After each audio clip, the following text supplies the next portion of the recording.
أعوذ بالله من الشيطان الرجيم بسم الله الرحمن الرحيم الحمد لله رب العالمين اللهم صل على محمد.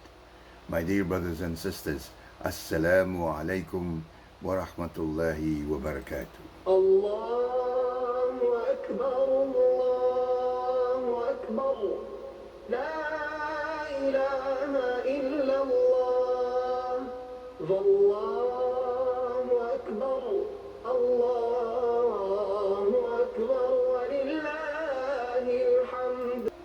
My dear brothers and sisters, the month of Dhul Hijjah, inshallah, will begin on July the 22nd. The Prophet ﷺ said, there are no days more loved to Allah for you to worship Him therein than the 10 days of Dhul Hijjah. Fasting any day during it is equivalent to fasting 1 year, and to offer Salatul Tahajjud during one of the nights is like performing the late night prayer on Laylatul Qadr. Look at the rewards of one of these days, equivalent to fasting for 1 year, and performing tahajjud during the night is like praying in the night of Laylatul Qadr. We must seize the opportunity to fast these days. Let us make this a family affair as in Ramadan. Let us invite friends and relatives to join us on the Zoom as we observe the fast of Dhul Hijjah. There are no days during which righteous actions and deeds are more beloved to Allah than these 10 days. That is, the first 10 days of Dhul Hijjah.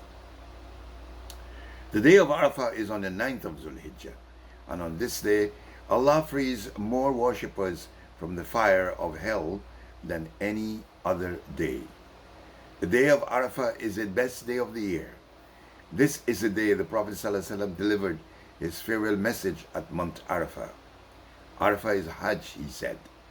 This is the day he received revelation about the completion of our religion. The sacrifice of an animal is wajib upon those who have the means, and if they refuse, then they should not go to the place where the Eid prayer is offered. The sacrifice of the pious is accepted by Allah before the first drop of blood touches the ground.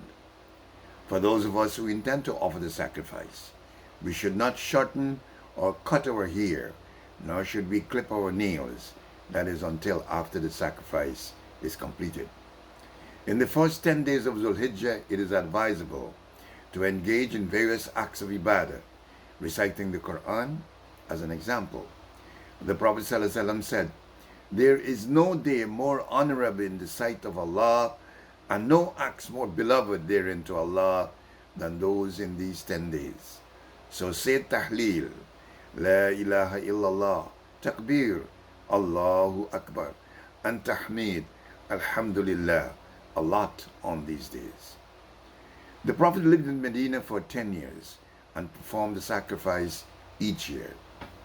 It is not the blood or the flesh that reaches Allah, but our piety.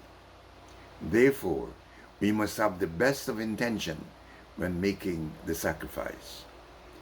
Mufti Muhammad Taqi Uthmani states that the philosophy behind Udhiyah, the sacrifice, the Qurbani, is that it is a demonstration of total submission to Allah and the proof of complete obedience to Allah's will or command. When a Muslim offers an Udhiyah, this is exactly what he intends to prove. Thus, the Udhiyah offered signifies that he is a slave of Allah at his best, and that he would not hesitate, even for a moment, once he receives an absolute command from his Creator, to surrender before it, to obey it willingly, even if it be at the price of his life and possession. This is exactly what Prophet Ibrahim did. Apparently, there was no reason why a father should slaughter his innocent son. But when the command came from Allah, he never asked the reason to the command, nor did he hesitate to obey. This is the true philosophy of Qurbani.